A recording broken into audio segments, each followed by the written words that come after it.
अस्सलाम वालेकुम students, I hope you will be fine. आज टेनेंसी एक्ट 1887 का थर्ड लेक्चर है। फर्स्ट टू लेक्चर्स में हम लोग 1 से लेके 50 तक जो सेक्शंस हैं वो कवर कर चुके हैं। वो हमारी प्लेलिस्ट के अंदर मौजूद है, आप जाके देख सकते हैं। आज जो है वो इसका थर्ड लेक्चर है। आज हम कोशिश करेंगे कि 51 से लेके 80 तक के जो सेक्शंस हैं उनको कवर किया जाए। तो स्टार्ट करते हैं जी। सेक्शन 51 से, bar of relief by the suit under section 9 act 1 of 1877। ये स्पेशल रिलीफ एक्ट है। ये जो एक्ट 1 ऑफ 1877 है, ये इसको स्पेसिफिक रिलीफ एक्ट या स्पेशल रिलीफ एक्ट कहा जाता है। यह है जी कि अ tenant dispossessed of A tenancy. Dispossessed का मतलब है अगर उसको महरूम कर दिया जाए उसकी tenancy, can not recovered possession, तो उसकी पोजेशन उसको वापस नहीं मिलेगी, of the land under section 9 of the specific relief act 1887। तो उसने कहा है कि अगर वो अपनी टेनेंसी वापस लेना चाह रहा है तो उसको ये जो स्पेसिफिक रिलीफ एक्ट है इस पे लागू नहीं होगा, बल्कि only remedies allowed are those under Punjab tenancy act. Punjab tenancy act के तहत जो रेमेडीज उसको अलाउ हैं उन्हीं के तहत जो है वो रिलीफ अगर लेना चाहता है तो ले सकता है। नॉट जर्नल लॉ, यहाँ पे जर्नल लॉ जो है उसकी जुरिस्डिक्शन नहीं है, बल्कि यहाँ पे जुरिस्डिक्शन किसकी है? सिर्फ पंजाब टेनेंसी एक्ट की जुरिस्डिक्शन है। इसके बाद है जी सेक्शन 52। सेक्शन 52 क्या कहता है? Power of provincial government to fix dates for certain purposes. The provincial government can change dates specified in section 36, 46, 47 or any of them by notification। अगर आपको याद हो तो 15 मई से 15 जून वाली डेट एक हमने पढ़ी थी, ठीक है। एक 15 जनवरी वाली डेट पढ़ी थी कि वो 15 जनवरी तक जो है वो नोटिस देगा अगर उसने जमीन छोड़नी है। तो ये जो मुख्तलिफ डेट्स हैं यहाँ पर दी हुई 36 में, 46 में, 47 सेक्शन के अंदर, इसको गवर्नमेंट, अगर प्रोविंशियल गवर्नमेंट चाहे तो चेंज भी कर सकती है। अगर क्रॉप का पैटर्न चेंज हो जाता है, ठीक है, मौसमियाती तब्दीलियों की वजह से क्रॉप जो है वो पहले होना शुरू हो जाती है या बाद में लेट हो जाती है, तो ऐसी सूरत के लिए भी यहाँ पर प्रोविजन उन्होंने रखी हुई है। Such a notification takes effect only 6 month from its publication. अगर नोटिस जो है वो 1 जनवरी को हुआ है तो उसका इफेक्ट कब होगा? 30 जून के बाद, ठीक है। तो कम से कम 6 महीने के लिए जो है उसको इम्प्लीमेंटेशन का टाइम दिया जाएगा, उसको ग्रेस पीरियड दिया जाएगा। फौरी तौर पे इम्प्लीमेंट नहीं कर दिया जाएगा। अगर आप गौर से करें तो यहाँ पर सारे का सारा जो एक्ट है, ये जो टेनेंसी एक्ट है, ये टेनेंट के राइट्स के ऊपर है। यहाँ पर जो है वो टेनेंट के राइट्स की सिर्फ बात हो रही है। अगर आप यहाँ देखें तो यहाँ पे लैंडलॉर्ड के या लैंड ओनर के राइट की बात नहीं हो रही। इसकी वजह यह है कि वो पहले से ही प्रिविलेज थे, वो पहले से ही जो है वो पावरफुल थे, इसीलिए ये लोग जो हैं ये बेचारे पिसे हुए थे, इसलिए इनको एम्पावर किया गया है through tenancy act. Chapter number 5 देखते हैं, alienation and succession to the right of occupancy. Alienation का मतलब होता है ट्रांसफर वगैरह। अच्छा जी, provision of the chapter 5 do not apply to मुकर्रीदार। कहते हैं मुकर्रीदार के ऊपर जो है वो इसकी प्रोविजन अप्लाई नहीं होती। ये एक एमसीक्यू का एक पॉइंट भी हो सकता है, ये आप याद कर लें इसको कि चैप्टर 5 जो है वो किस पे अप्लाई नहीं होता? मुकर्रीदार पे अप्लाई नहीं हो रहा। इसके बाद सेक्शन 53 देख, private transfer of right of occupancy under section 5 by tenant. कहता है tenant with right of occupancy, एक टेनेंट है जिसके पास राइट ऑफ ऑक्यूपेंसी है, ठीक है, right of occupancy, can transfer it by sale. वो अपना राइट, सिर्फ राइट, नॉट प्रॉपर्टी, जेन में रखिएगा, यहाँ पे इस्तेमाल का हक है सिर्फ। असल जो प्रॉपर्टी है वो नहीं सेल हो रही। वो सेल भी कर सकता है, गिफ्ट भी दे सकता है, मॉर्टगेज भी करवा सकता है। उसकी मॉर्टगेज मतलब उसको रहन रख के उसके ऊपर कर्जा भी ले सकता है, but must notify the landlord. लेकिन लाजमी नहीं है कि वो अकेला ही कर ले। नोटिफाई को करेगा किसको? लैंडलॉर्ड को। नोटिफाई का मतलब है उसको नोटिस देगा, उसको लेटर लिखेगा through a land of revenue officer, revenue officer के तहत, एंड वेट 1 मंथ, और 1 महीने का जो है उसको टाइम देगा। अगर कोई इसको एतराज है या वो ऑक्यूपेंसी राइट खुद लेना चाह रहा है तो वो ले ले। The landlord can claim to purchase the right at the value fixed by the revenue officer. अब रेवेन्यू ऑफिसर ने कोई वैल्यू फिक्स की है, ठीक है, मिसाल के तौर पे उसने ये कहा कि 1 लाख रुपया जो है वो इसकी वैल्यू है, और उसके तहत ये अपना राइट जो है वो किसी को सेल कर सकता है। If paid the right passes to the landlord. तो अगर लैंडलॉर्ड ये चाहता है कि इसके यूज का राइट, देखें जमीन का जो है मलकियत इसके नाम है, ठीक है, मलकियत, लेकिन इस्तेमाल का हक जो है वो इसके पास नहीं है। सही है, मलकियत है लैंडलॉर्ड के पास लेकिन इस्तेमाल का हक नहीं है। अगर वो उसने लेना है तो उसके लिए क्या करेगा? 1 लाख रुपया पे करेगा, जो कि रेवेन्यू ने डिसाइड करना। फॉर एग्जाम्पल 1 लाख थी, अमाउंट कुछ भी हो सकती है, ठीक है, तो वो 1 लाख रुपया पे करेगा और उसको इस्तेमाल का हक भी जो है पहले जो उसके पास नहीं था वो मिल जाएगा। अब मलकियत भी उसके पास, इस्तेमाल का हक भी उसके पास। The revenue officer handles payment distribution and no suit against lies against the government for the action done under this process. कहते हैं कि वो जो रेवेन्यू ऑफिसर है ना, वो यहाँ पे सिर्फ पेमेंट डिस्ट्रीब्यूशन को मैनेज कर रहा है और उसके अगेंस्ट किसी किस्म का सू फाइल नहीं किया जा सकता, केस फाइल नहीं किया जा सकता उसके खिलाफ। कोई भी कानूनी कार्रवाई नहीं की जा सकती। सेक्शन 54 देखते हैं, procedure on foreclosure of the mortgage of right of occupancy under this section. अगर मॉर्गेज को जो है वो इन्फोर्स करवाना हो तो क्या होगा? If the mortgagee of a right of occupancy seeks to enforce their lien, mortgagee कौन सा होता है? यहाँ पे हमने बताया था कि अगर जो ऑक्यूपेंसी टेनेंट है वो मॉर्गेज भी करवा सकता है अपने राइट ऑफ ऑक्यूपेंसी की। मिसाल के तौर पर ए जो है वो क्या है? एक ऑक्यूपेंसी टेनेंट है, ठीक है, जिसके पास राइट ऑफ ऑक्यूपेंसी है। अब इसको पैसों की जरूरत है, इसको कितने पैसे चाहिए? इसको चाहिए 1 लाख। अब इसके पास जो है वो राइट ऑफ ऑक्यूपेंसी है, तो जारी बात है एक पीस ऑफ लैंड भी होगा, ये वाला पीस ऑफ लैंड है ये। अब ये क्या करता है कि ये बी को ऑफर करता है कि ये जो जमीन है ये मैं तुम्हें जमीन का जो राइट है वो तुम्हें मैं रहन रखवा देता हूँ, ठीक है, मॉर्टगेज करवा देता हूँ, ठीक है।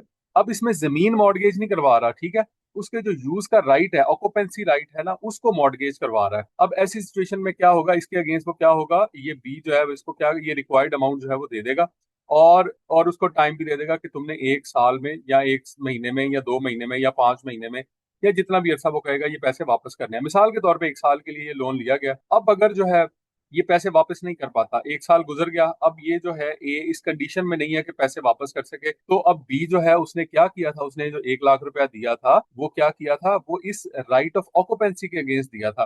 तो वो क्या करेगा कि ये जमीन जो है वो क्या है? वो लैंड लॉर्ड और रेवेन्यू ऑफिसर के जरिए इसका जो यूज है, इसका जो राइट है वो अपने पास ले लेगा। पहले इसका राइट ए के पास था, अब ए के पास नहीं रहेगा। अब इसका जो यूज का राइट है वो किसके पास चला जाएगा? बी के पास चले जाएगा, ठीक है। और बी जो है वो अब क्या बन जाएगा? टेनेंट बन जाएगा, लेकिन खुद नहीं बनेगा। ये पहले लैंडलॉर्ड को इन्फॉर्म करेगा, रेवेन्यू ऑफिसर को इन्फॉर्म करेगा, पूरा प्रोसेस होगा जिस तरह से लैंड एक पर्सन से दूसरे पर्सन को ट्रांसफर होती है, इस तरह से, और ये फिर जो है वो यहाँ पर टेनेंट बन जाएगा। तो उम्मीद है कि आपको ये समझ आ गया होगा। तो वो कहता है कि अगर उसने अपना राइट एक्सरसाइज करना है, ठीक है, तो फिर वो इस तरह से करेगा जिस तरह यहाँ पर बताया गया है। उसके बाद सेक्शन 54 है, procedure on foreclosure of mortgage of right of occupancy under this section. अब कहता है कि आप मॉर्गेजी ऑफ राइट, ये हमने पढ़ लिया है, 54 हो गया। नेक्स्ट आ जाए 55 देखें। ये है जी sale of right of occupancy under section 5 in execution of decree. Decree का मतलब है सिविल सू का जो है वो ऑर्डर होता है, उसको जब कोर्ट जो ऑर्डर देती है उसको क्या कहते हैं? डिक्री कहा जाता है। और right of occupancy under section 5 can be sold. Right of occupancy कहते हैं उसको सेल भी किया जा सकता है to satisfy a court decree और ऑर्डर। सही है।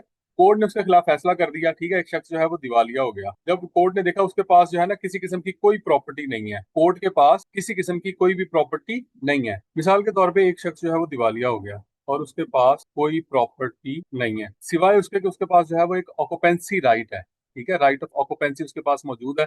अब कोर्ट ये कहेगी कि चूंकि तुम्हारे पास कोई प्रॉपर्टी नहीं है और तुम्हारे जिम्मे जो है वो 50,000 रुपए का कर्जा है, तो बराए मेहरबानी ऐसा करेंगे अपना जो ये राइट ऑफ ऑक्यूपेंसी है इसको सेल आउट करें और जो लोग हैं उनको पैसे पे करें, ठीक है, जो आपके जिम्मे वाजिबुल अदा है उनको पैसे वापस करें। The landlord must notified all the intended sale. Landlord जो है उसको वो क्या करेगा? नोटिफाई करके उसको बताएगा। And can by the right by depositing 25%। और उसको ये भी ऑफर, ये उसके पास राइट है कि वो फौरी तौर पे 25% देगा, यानी 50,000 का 25% कितना बनेगा? ये बनेगा 12,500। अगर वो मौके पे देता है तो वो क्या बन जाएगा? इसका परचेजर बन जाएगा। फिर बाकी जो रिमेनिंग पेमेंट है, बाकी जो बनता है 37,500 बचता है, उसके लिए फिर उसको टाइम दे दिया जाएगा। लेट से उसको कहा जाएगा कि आप जो है वो 15 दिन के अंदर रिमेनिंग पेमेंट जमा कराएं और ये राइट जो है वो आपको मिल जाएगा, किसी और थर्ड पर्सन के पास नहीं जाएगा, ठीक है। तो ये सिर्फ राइट राइट ऑफ यूज के पैसे हैं, ठीक है, ऑक्यूपेंसी जो राइट है उसके पैसे हैं। ये असल प्रॉपर्टी जो है वो अभी भी लैंडलॉर्ड की है, पहले भी लैंडलॉर्ड की थी, अब भी लैंडलॉर्ड की है। तो अभी बच्चों इसको आपने जो है वो आज के कॉन्टेक्स्ट में नहीं देखना, इसको आपने जो है वो 1887 के कॉन्टेक्स्ट में देखना है। उस जमाने में जो टेनेंसी है वो इस तरह हुआ करती थी, आज इस तरह से नहीं होती। उसके बाद 56 में देखें, transfer of rights of occupancy under any other section other than section 5। कहता right of occupancy under section other than section 5 cannot be attached or sold by a court or decree। कहता राइट ऑफ ऑक्यूपेंसी जो है section 5 के अलावा किसी situation में भी उनको अटैच नहीं किया जा सकता। Such rights can not be transferred privately without the landlord's prior written consent. कहते इन राइट्स को प्राइवेटली ट्रांसफर नहीं किया जा सकता। मिसाल के तौर पे दो लोग बैठे आपस में क्या करें? एग्रीमेंट करें और ट्रांसफर कर लें राइट को, एक बंदा जो है वो दूसरे को दे दे, ऐसा नहीं होगा। बल्कि लैंडलॉर्ड की प्रायर कंसेंट जरूरी है, रेवेन्यू ऑफिसर को दरमियान में शामिल करना जरूरी है।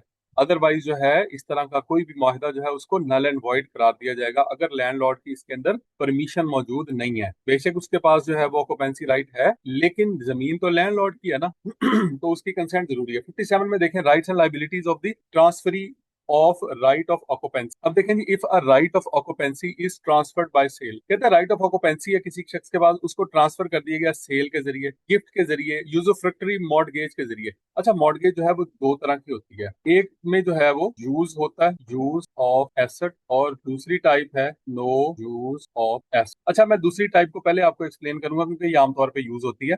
इसमें ये होता है, मिसाल के तौर पर आपने बैंक से कुछ लोन लिया और उसको अपनी जमीन जो है वो रहन रख दी उसके पास, तो बैंक जो है वो आपकी जमीन पे काश नहीं करेगा, ना ही कब्जा करेगा, जमीन आपके पास ही रहेगी, सिर्फ कागजों में वो जमीन जो है वो बैंक के नाम चली जाएगी। ठीक है, तो इसमें आपने क्या किया, नो यूज ऑफ एसेट, जो मॉर्टगेजी है वो एसेट को इस्तेमाल नहीं करा, बल्कि एसेट जो है वो आपके पास ही है।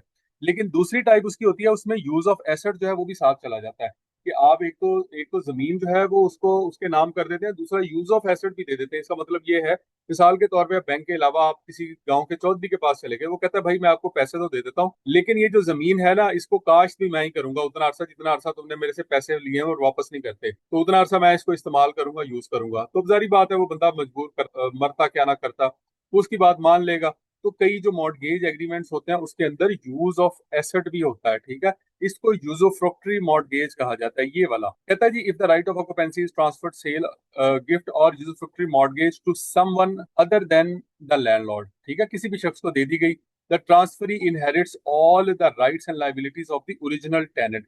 ट्रांसफरी जिसको ट्रांसफर की गई है, ठीक है, वो उसकी वो सारे के सारे राइट्स और सारी की सारी लायबिलिटीज जो है वो उनका पाबंद होगा, सारे के सारे राइट्स एंजॉय करेगा, सारी की सारी लायबिलिटीज जो है वो उनके लिए रिस्पॉन्सिबल होगा। The transferee is treated as, transferee वो है जिसको ट्रांसफर किया गया, ट्रांसफर करने वाला ट्रांसफरर, और जिसको ट्रांसफर किया गया वो ट्रांसफरी। मिसाल के तौर पे जमीन जो है वो ए की थी, सही है, इसने बी को दी, और बी ने आगे क्या कर दिया, सी को दे दी, किस चीज के ऊपर, मॉर्टगेज, मॉर्टगेज। और ये ट्रांसफरी भी यही है, यही ट्रांसफरी है। आगे देखें जी, 58 है subletting. A tenant with right of occupancy may sublet land from a term up to 7 years। वो कहता है कि एक ऐसा शख्स जो कि ऑक्यूपेंसी टेनेंट है, ठीक है, ऑक्यूपेंसी राइट है जिसके पास, वो 7 साल तक जो है वो अपनी जमीन क्या कर सकता है, आगे सब लेट कर सकता है, ठीक है, आगे फर्दर रेंट पे दे सकता है, subject to the act and any return contract with the landlord. लेकिन उसमें वो एक्ट का भी ख्याल करेगा कि एक्ट के खिलाफ ना हो, और जो उसने रिटर्न कॉन्ट्रैक्ट किया है उसका भी ख्याल रखेगा कि अगर रिटर्न कॉन्ट्रैक्ट में लिखा हुआ ना कि वो आगे नहीं दे सकता, या 7 साल के लिए नहीं दे सकता, सिर्फ 3 साल के लिए दे सकता है, तो उसका ख्याल रखना जरूरी है। Sub tenant share joint liability with the original tenant. अब जो मिसाल के तौर पे, अब ये लैंडलॉर्ड था, इसके नीचे इसने जमीन दी जो है वो टेनेंट को T1 कह देता हूँ, इसने आगे जमीन फर्दर जो है वो लीज पे दे दी T2 को, तो ये जो है इसके लिए भी रिस्पॉन्सिबल है, इसके लिए भी रिस्पॉन्सिबल है। ठीक है, तो इसकी जिम्मेदारियां जो है वो डबल है। शेयर ज्वाइंट लाइबिलिटी, ठीक है, इसके ऊपर भी वही जिम्मेदारियां हैं जो T1 के ऊपर है, T2 के ऊपर भी वही जिम्मेदारियां हैं कि वो जमीन का ख्याल करेगा, उसको खराब नहीं करेगा, उसका रेंट टाइम पे करेगा, लैंड रेवेन्यू टाइम पे करवाएगा। ठीक है, उसके बाद 58A देख, transfer of right of occupancy under any section of the act by exchange. A tenant with right of occupancy, right of occupancy वाला टेनेंट है, may with landlord consent, landlord की मर्जी से क्या कर सकता है, transfer his land in a cooperative society for consolidation of the holding और receive other land in exchange. ठीक है, अब मिसाल के तौर पे कोई कोऑपरेटिव सोसाइटी बन रही है, यानी कोई हाउसिंग सोसाइटीज होती हैं, ये उस तरह की जमीनें होती है, ये बन रही है। अब यहाँ पर एक शख्स की जो जमीन है वो इस तरह से है, ऐसे आ रही है। अब वो शख्स जो है उसका नाम क्या है, उसका नाम है ए। अब उसकी ये जो जमीन है ना, ये वाली जमीन, ये उस कोऑपरेटिव सोसाइटी में आ रही है। अब उसको ऑफर करेंगे कि भाई आपको आपको या तो पैसे ले लें, आप जमीन जो है वो क्यों ले लें। वो कहेगा पैसे तो मैं नहीं ले सकता क्योंकि मैं तो यहाँ पे सिर्फ एक ऑक्यूपेंसी टेनेंट हूँ, मेरी अपनी जमीन तो है नहीं, मेरे पास सिर्फ राइट ऑफ ऑक्यूपेंसी है, जमीन तो किसी और की है, जमीन जो है वो मिस्टर एक्स की है। तो आप ऐसा करेंगे, ये जितनी जमीन है ना, फॉर एग्जांपल ये जमीन जो है वो है 10, आप इतनी जमीन जो है वो मुझे किसी और जगह पे दे, ठीक है, तो उसका एक्सचेंज, उसका जो है वो मुझे कहीं किसी और लैंड के साथ इसको एक्सचेंज कर दें। तो society for consolidation of holding and receive other land in exchange, exchange land inherits the same right of occupancy as the original land. तो ये कहते हैं कि जी हमारी एक जमीन जो है ना वो यहाँ पर पड़ी हुई है इतनी, तो आप वो वाली जमीन ले लें, वो भी इतनी ही है, वो भी 10 एकड़ है, तो आप वो वाली जमीन ले लें और ये जमीन जो है वो आप हमें दे दें। तो ऐसा भी हो सकता है, और वो यहाँ पे वो क्या करेगा, ये वाली जमीन छोड़ देगा और ये वाली जमीन जो है वो उसके साथ ले लेगा, लेकिन इसमें लैंडलॉर्ड की, एक्स की कंसेंट जो है वो जरूरी है, एक्स की कंसेंट के बगैर ये काम नहीं हो सकता। एक्स कहेगा भाई खैर है, तुम पूछे बगैर ही जो है वो जमीन उसको दिए जा रहे हो, तो ऐसी सिचुएशन के अंदर एक्स की जो कंसेंट है वो बहुत जरूरी होगी। अब इसमें देखेंगे सेक्शन 59 है, ये क्या कहता है, succession to right of occupancy. Succession to right of occupancy Muslim tenants को कहता है कि राइट ऑफ ऑक्यूपेंसी में सक्सेशन का यानी कि विरासत या मिरास जो है उसका क्या कॉन्सेप्ट है। वो कहता है कि right of occupancy passes to the heirs as per Muslim personal law. Muslim personal law जिसके तहत मुसलमानों की जायदाद की तकसीम होती है उसके तहत ये तकसीम होगा। Special rules apply for the female limited honours. अगर फीमेल है तो उसका क्या होता है, लिमिटेड इंटरेस्ट होता है, लिमिटेड इंटरेस्ट। अगर आपको याद हो तो हमने कॉलोनाइजेशन एक्ट के अंदर भी जो है वो इसका लिमिटेड इंटरेस्ट पढ़ा था। नॉन मुस्लिम टेनेंट के लिए तो right passes to male descendant, then widow, then widowed mother, ठीक है, विडो की mother, and then finally male collateral relatives. और मेल की साइड के, अगर विडो की मदर की भी डेथ हो जाती है तो मेल की साइड के जो रिलेटिव्स हैं फिर उस तरह से होगा।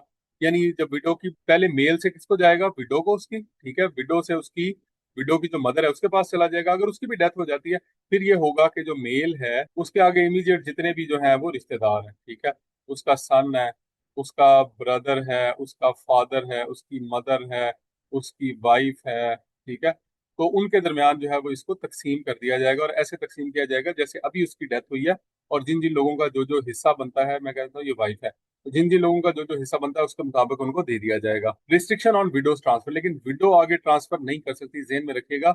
ये औरत का लिमिटेड इंटरेस्ट है, लिमिटेड राइट है। ये हमने, अगर आपको याद हो, कॉलोनाइजेशन एक्ट के अंदर भी पढ़ा था कि औरत जो है वो आगे इसको ट्रांसफर नहीं कर सकती किसी को, ये लिमिटेड राइट है। तो कुछ लोग कहते हैं कि नहीं जी आजकल तो ट्रांसफर कर सकता है, तो भाई आपने आजकल के कॉन्टेक्स्ट में देखना नहीं है इसको, ये आजकल के कानून के मुताबिक नहीं है बल्कि ये टेनेंसी एक्ट के मुताबिक है। विडो आगे ट्रांसफर नहीं कर सकती। उसके बाद है जी इफ नो हेयर एग्जिस्ट, अगर कोई वारिस है ही नहीं, the right of occupancy is extinguished, अगर कोई भी वारिस नहीं है, आगे पीछे कोई है ही नहीं, तो बजाय इसके कि जमीन वो खाली रहे, राइट ऑफ ऑक्यूपेंसी क्या होगा, खुद ब खुद एक्सटिंग्विश हो जाएगा, खत्म हो जाएगा। इसके बाद है जी section 60, irregular transfer of right of occupancy. अगर राइट ऑफ ऑक्यूपेंसी को इरेगुलरली ट्रांसफर कर देगा, any transfer of right of occupancy that violates the rule in this chapter is voidable by landlord। voidable है, ठीक है, जब वो चाहे लैंडलॉर्ड उसको कोर्ट में केस फाइल करे या रेवेन्यू कोर्ट के अंदर चला जाए और तो वो voidable होगा, ठीक है, खत्म हो जाएगा।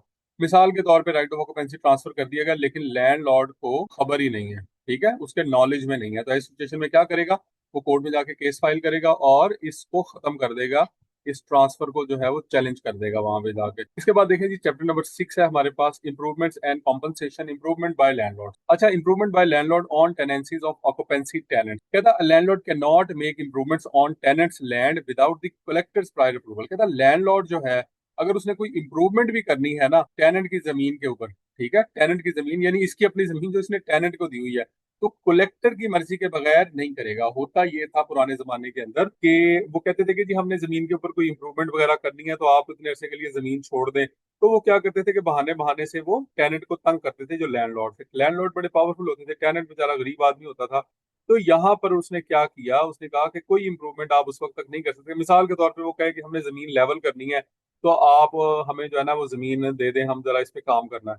तो वो काम करते करते पता लगे कि 2-3 साल उसने गुजार दिए हैं ऐसे ही, और वो बेचारा जो है वो टेनेंट भी जलील हो रहा है कि अब वो उसने पैसा भी लगाया हुआ है इस जमीन के ऊपर, इस जमीन को सीधा किया, आबाद किया, पानी लेके आया यहाँ तक, अब वो आगे जो है वो इसको काश्त नहीं करने दे रहा, हीले बहाने कर रहा है।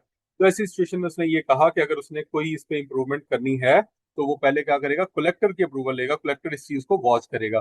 To seek permission the landlord must apply to the collector who will consider the tenants objection. अगर जब वो परमिशन लेगा तो वो कलेक्टर जो है वो कंसीडर करेगा कि अगर टेनेंट्स का कोई ऑब्जेक्शन है तो वो उसको सुनेगा और उसको हल करेगा। The collector decision must follow the rules made by the provincial government. लेकिन कलेक्टर भी जो है वो ऐसे फैसला नहीं करेगा बल्कि वो उन रूल्स को फॉलो करेगा जो किसने बनाए हैं, प्रोविंशियल गवर्नमेंट ने बनाए हैं। तो प्रोविंशियल गवर्नमेंट के जो रूल्स हैं उनको फॉलो करने के बाद ही फैसला देगा कि आप यहाँ पर इम्प्रूवमेंट कर सकते हैं या आप यहाँ इम्प्रूवमेंट नहीं कर सकते। उसके बाद सेक्शन 62 है, enhancement of rent in consideration of an improvement made by the landlord on the tenancy of an occupancy tenant। कहता आफ्टर मेकिंग एन इम्प्रूवमेंट, अगर एक इम्प्रूवमेंट हो गई विद कलेक्टर्स परमिशन, कलेक्टर से परमिशन भी ले ली थी, अ लैंडलॉर्ड कैन अप्लाई, तो लैंडलॉर्ड क्या करेगा, अप्लाई करेगा increase in the tenants rent. वो कहेगा कि मैंने यहाँ पर जमीन का लेवल किया है, जमीन लेवल, या वो कहेगा कि मैंने यहाँ पर कुआं बनवा दिया, ठीक है, या वो ये कहेगा कि मैंने यहाँ पर ट्यूब वेल लगवा दिया, या वो ये कहेगा कि मैंने यहाँ पर सोलर लगवा दिया, ठीक है, सोलर तो मूवेबल है आमतौर पर, बाकी चीजें जो है उनको मूव करना जरा मुश्किल होता है। तो इस तरह की कोई भी बात अगर वो करते हैं, या वो ये कहता है कि मैंने यहाँ पे नहर का पानी ले आया, यानी दूर से खाला बना के जो है ना वो पानी जो है वो यहाँ तक मैं ले आया हूँ, तो इस पे भी मेरी बड़ी कॉस्ट आई है, यानी इस तरह की कोई भी बात हो सकती है।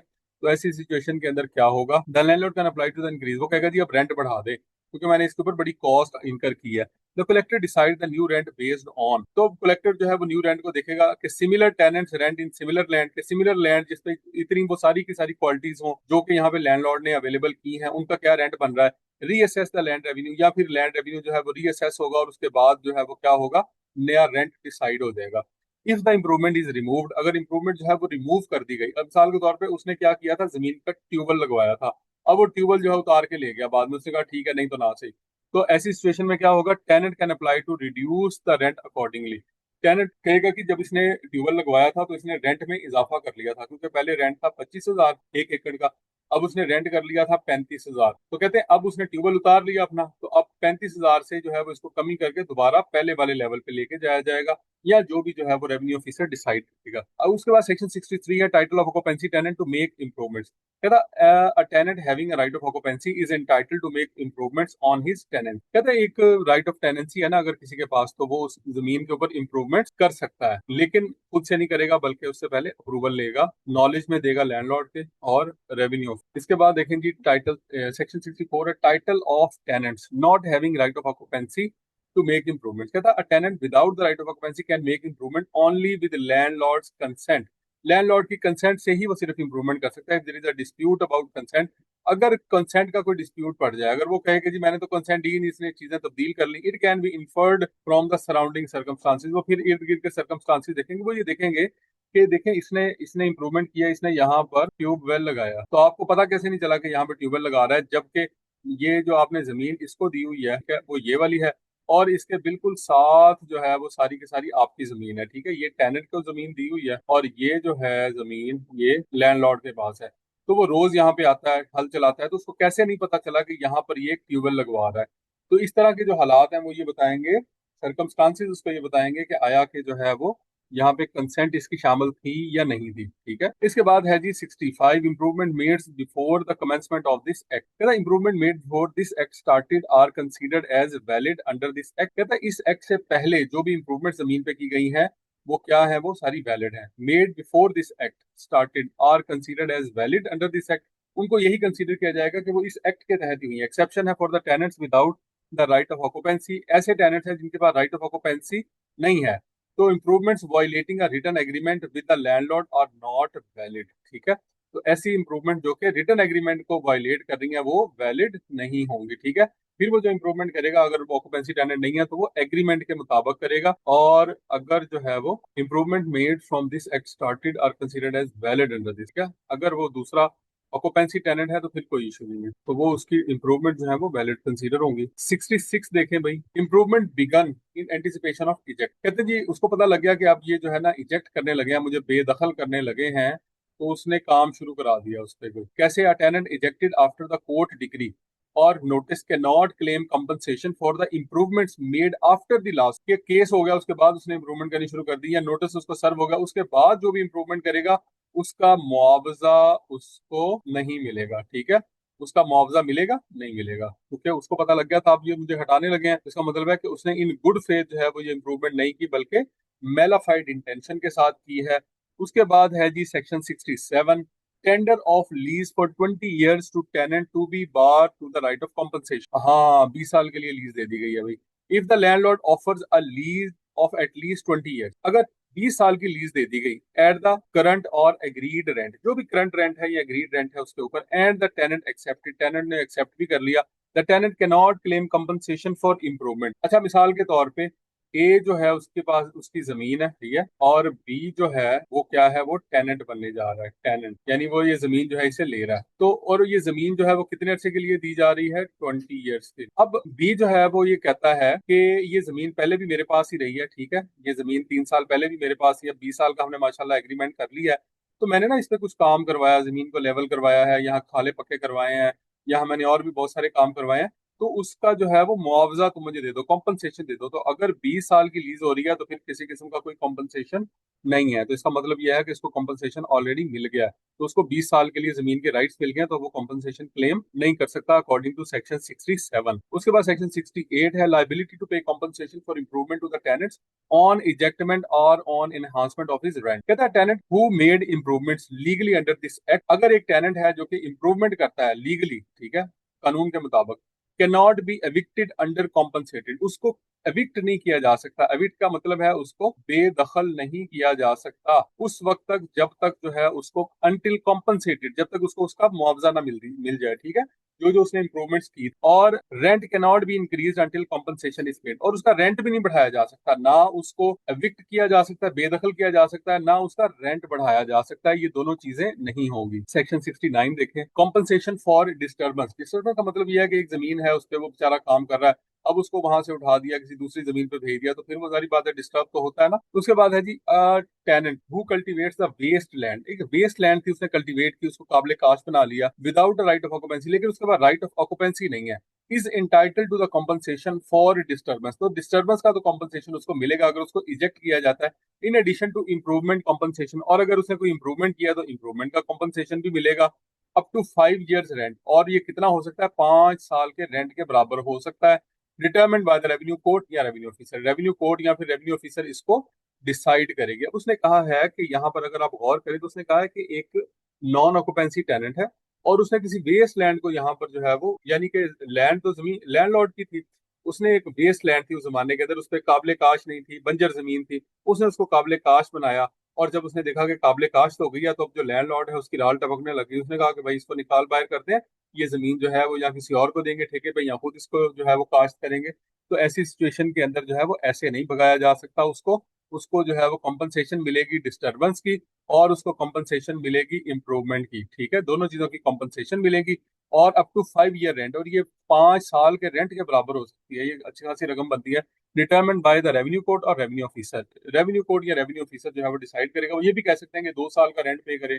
या 3 साल का रेंट पे करें, कुछ भी कह सकते हैं। Joint honours of the land can not claim disturbance compensation, कहते हैं ज्वाइंट ऑनर जो है वो डिस्टर्बेंस कॉम्पनसेशन क्लेम नहीं कर सकते, ठीक है, तो ये सिर्फ टेनेंट ही क्लेम कर सकता है। एक आदमी है ना, उसके साथ उसके भाई हैं ज्वाइंट ऑनर लैंड के अंदर, वो ये नहीं कह सकते कि जी हमें भी डिस्टर्बेंस दो, तो ये सिर्फ टेनेंट के लिए क्लॉज है, ज्वाइंट ऑनर्स के लिए नहीं है, ऑनर की क्लॉज नहीं है, ये टेनेंट की क्लॉज है। If the tenant sorry if the rent was paid by produce, produce यानी फसल के जरिए पे किया जाता है शेयर, और फिक्स रेट के ऊपर पे किया जाता है, compensation is calculated as double the land revenue. Compensation क्या होगा कि लैंड रेवेन्यू जो है उसका डबल 2 times, ठीक है, और 4 time of land revenue if assessment was confirmed on 22 February, on और आफ्टर 22 फरवरी 1929। 22 फरवरी 1929 को जो है वो एक अमेंडमेंट की गई थी, एक तरमीम की गई, और उसके अंदर जो है ये वाली कॉम्पनसेशन है ये इंक्रीज कर दी गई थी, बढ़ा दिया गया था। अगर 22 फरवरी 1929 से पहले है तो फिर 2%, और उसके बाद है तो फिर 2 टाइम्स, यानी कि अगर 100 है तो 200 हो जाएगा 2 टाइम, और यहाँ पे अगर 100 है तो वो 400 हो जाएगा 4 टाइम। और ये है क्या चीज, कॉम्पनसेशन है, कॉम्पनसेशन वहां से हटाने की, एविक्ट करने की, इजेक्टमेंट की कॉम्पनसेशन, क्योंकि ये जो 1929 के अंदर ये जो इसमें अमेंडमेंट होगी, तो उसमें मजीद जो है वो पावरफुल किया गया था, इम्पावर्ड किया गया था किसको, टेनेंट्स। इसके बाद देखें जी सेक्शन 70 है हमारे पास, determination of compensation by revenue courts. कहता है in case of the ejectment और रेंट इन्हांसमेंट, इजेक्टमेंट हो या रेंट की इन्हांसमेंट हो, the tenant must file a statement claiming compensation for improvement और डिस्टर्बेंस। तो टेनेंट क्या करेगा, एक स्टेटमेंट फाइल करेगा, उसमें सारी कॉस्ट लिखी होगी, क्लेमिंग कॉम्पनसेशन, एक तो उसमें मुआवजा लिखा होगा, और दूसरा फॉर इम्प्रूवमेंट, इम्प्रूवमेंट का मुआवजा, ठीक है, नंबर 1, और या फिर डिस्टर्बेंस का मुआवजा, ये दोनों उसमें लिखे होंगे कि मुझे एक जगह से दूसरी जगह डिस्टर्ब होना पड़ेगा, इतना सा मैं फसल नहीं बो सकूंगा, ठीक है, और दूसरा जो है वो यहाँ पे मैंने घर बनाया हुआ है, उसकी सारा मलबा लेके जाना पड़ेगा इधर से, दूसरा मैंने जमीन पे इंप्रूवमेंट वगैरह की हुई है, उसका भी मुझे पैसे दिए जाए,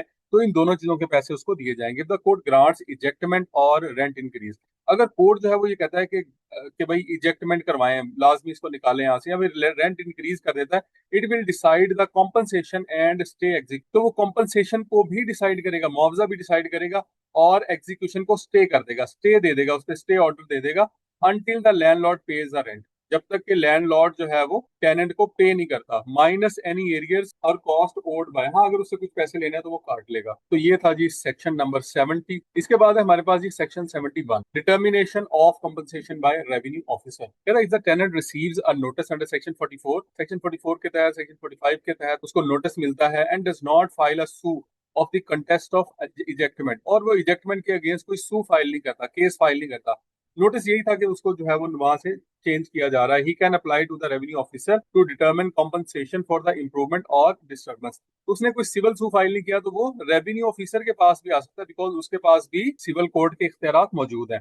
the revenue officer decides the amount and stage the ejectment. कहता है एक तो सबसे पहले तो वो अमाउंट डिसाइड करेगा, वो कहेगा मिसाल के तौर पे कि 1 लाख रुपया आपने इसको पे करना है, और इजेक्टमेंट को क्या करेगा, स्टॉप कर देगा, स्टे दे देगा until the landlord page the compensation. जब तक के लैंडलॉर्ड उसको कॉम्पनसेशन पे नहीं करता तब तक वो नहीं जाएगा, माइनस एनी एरियर और cost owed by the tenant. लेकिन अगर उसने मिसाल के तौर पे 1 लाख रुपए में से ये जो टेनेंट है उसने उसके 20,000 देने थे, सही है, तो वो इसमें से माइनस हो जाएंगे, बाकी 80,000 रुपए वो उसको दे देगा एज ए कॉम्पनसेशन। इसके बाद है जी सेक्शन 72। सेक्शन 72 क्या कहता है, matters to be regarded in assessment of compensation for improvement, increase in value और produce of the land due to improvement. कहता है matters must be regarded in assessment of compensation. कहता है असेसमेंट ऑफ कॉम्पनसेशन, ये जेन में रखेगा कि जब कॉम्पनसेशन को आप असेस कर रहे हैं बीइंग रेवेन्यू ऑफिसर, तो आपने किन किन चीजों का ख्याल रखना है, ये वो सारी चीजें यहाँ बताई हुई हैं। इंक्रीज इन वैल्यू और produce of the land due to improvement, improvement की वजह से प्रोड्यूस की या जमीन की जो वैल्यू है उसमें कितना इजाफा हुआ। Condition and likely duration of the improvement effect. ठीक है, इम्प्रूवमेंट से जो है वो कंडीशन में या ड्यूरेशन में क्या इफेक्ट पड़ा है, सही है। अब यहाँ कंपनसेशन फॉर इम्प्रूवमेंट की बात हो रही है, जेन में रखिएगा इम्प्रूवमेंट की वजह से जो कंपनसेशन जो है उसको मिलना चाहिए टेनेंट को। Labour and capital invested by tenant के इस इम्प्रूवमेंट के लिए लेबर जो है वो कितनी उसने इस्तेमाल की है, कैपिटल पैसा कितना लगाया है, उसने जमीन के ऊपर मशीनें कितनी लगाई हैं, एनी रेंट रिडक्शन और advantage given by the landlord for the improvement. ठीक है, कहता कोई भी रेंट की जो रेंट रिडक्शन है या एडवांटेज है given by the landlord for the improvement, अगर इससे पहले भी किसी किस्म की कोई रिडक्शन है या कोई एडवांटेज है वो लैंडलॉर्ड दे चुका है इम्प्रूवमेंट के अगेंस्ट, सारी बात है, फिर दोबारा जो है वो उसको रिडक्शन तो नहीं मिलेगी, ठीक है, फिर उसको कॉम्पनसेशन नहीं मिलेगा या कम मिलेगा। फॉर रिक्लेम्ड और इरिगेटेड लैंड, रिक्लेम्ड लैंड जो जमीन उसने रिक्लेम की हो यानी हासिल की हो दोबारा, मिसाल के तौर पे कोई रिवरेन साइट है, कोई दरिया की जमीन है, ठीक है, और वो उसको वापस मिली है, या इरिगेटेड लैंड है कोई, the time of tenant has benefited from the improvement, तो ये भी देखा जाएगा कि कितना अरसा इसने इस लैंड से बेनिफिट हासिल किया है। तो ये सारी चीजें जो है वो गौर की जाएंगी कि जो इसने इंप्रूवमेंट किया उससे कितना अर्सा बेनिफिट हासिल कर लिया। तो जारी बात है अगर उसने 15-20 साल उससे बेनिफिट हासिल कर लिया है, ठीक है, वो जो ट्यूबवेल लगाया था तो 20-30 साल चला लिया, उनको पता है कि वो अपनी एज पूरी कर चुका है, उसकी डेप्रिसिएशन हो गई, अब उसका कितना फायदा होगा, आगे 2-4 साल चलेगा, बंद हो जाएगा। तो ऐसी सूरत में फिर क्या होता है कि उसका जो कॉम्पनसेशन है वो कम होगा। 73 में देखें form of compensation, compensation is normally paid in money, पैसे की फॉर्म में होता है, कैश की फॉर्म में होती है, और पार्टीज में agree to receive it partly और fully as a beneficial lease और in some other agreed form. Partly चाहे तो पार्टी कोई भी चाहे तो उसको किसी भी तरह से पे कर सकती है, वो उसको प्रोड्यूस की फॉर्म में भी पे कर सकती है, ठीक है, या उसको किसी और फॉर्म में भी पे कर सकती है, तो किसी भी सूरत में कॉम्पनसेशन पे हो सकती है। अब कॉम्पनसेशन अगर उसने पे करनी है तो बात का ऐसा होता है कि मालिक कहता है कि तुम ना, मैंने तुम्हें देना है 1 लाख, ठीक है, ये टेनेंट को देना है, किसने, किसको देना है, टेनेंट को, और देना किसने है, लैंडलॉर्ड, लैंडलॉर्ड ने 1 लाख रुपए टेनेंट को देना है, तो उसके अगेंस्ट वो बेनिफिशियल लीज भी ऑफर कर सकता है। वो कहता है अच्छा ऐसे करो कि तुम 1 साल के लिए तुम जो है जमीन दोबारा रख लो, मेरे पास पैसे तो है नहीं, तो 1 साल के लिए तुम इस जमीन को इस्तेमाल कर लो, ठीक है, तो इसमें जो है वो बेनिफिशियल लीज दे के मैं अब तुम्हारी कॉम्पनसेशन भी पूरी कर देता हूँ, जो तुमने यहाँ पे ट्यूबवेल लगवाया या जमीन लेवल करवाई वो भी तुम्हारी जो है वो इसके अंदर कवर हो जाएगी। उसके बाद सेक्शन 74 देखें, relief in case of ejectment before determination of compensation. कहता है इफ कॉम्पनसेशन फॉर इम्प्रूवमेंट, कहता है अगर कॉम्पनसेशन फॉर इम्प्रूवमेंट है, डिस्टर्बेंस है, या crop was not determined before the ejectment, अगर इजेक्टमेंट से पहले अगर ये जो कॉम्पनसेशन है ये डिसाइड ही नहीं किया गया था, इजेक्टमेंट रिमेन्स वैलिड, तो इजेक्टमेंट फिर भी कहता वैलिड है, लेकिन यहाँ पे टेनेंट को उसने फिर एक राइट भी दे दिया, tenant can apply within 1 year. ये आपका एक सवाल आ सकता है होगा कि वो 1 साल के अंदर अंदर जो है वो अप्लाई करेगा फॉर द कोर्ट और रेवेन्यू ऑफिसर, कोर्ट में, किसी सिविल कोर्ट में या फिर रेवेन्यू ऑफिसर के पास, to decide and order payment for the compensation, के वो कहेगा कि भाई मैं, आपने मेरा इजेक्टमेंट तो करवा दिया लेकिन इस शख्स ने मुझे कॉम्पनसेशन पे नहीं की, मैंने जमीन पे ये काम करवाए थे, आप काइंडली ये करें, ना मुझे डिस्टर्बेंस के पैसे दिए उसने, ना इंप्रूवमेंट के पैसे दिए, तो बराए मेहरबानी आप क्या करें, मुझे यहाँ से कॉम्पनसेशन लेके दें। The order can be executed like a money decree by revenue court. तो रेवेन्यू कोर्ट जो ऑर्डर देगा वो एक डिक्री की हैसियत रखता है, जैसे कि एक सिविल कोर्ट का ऑर्डर होता है और उसको पैसे पे करने ही पड़ेंगे। इसके बाद आ जाते हैं जी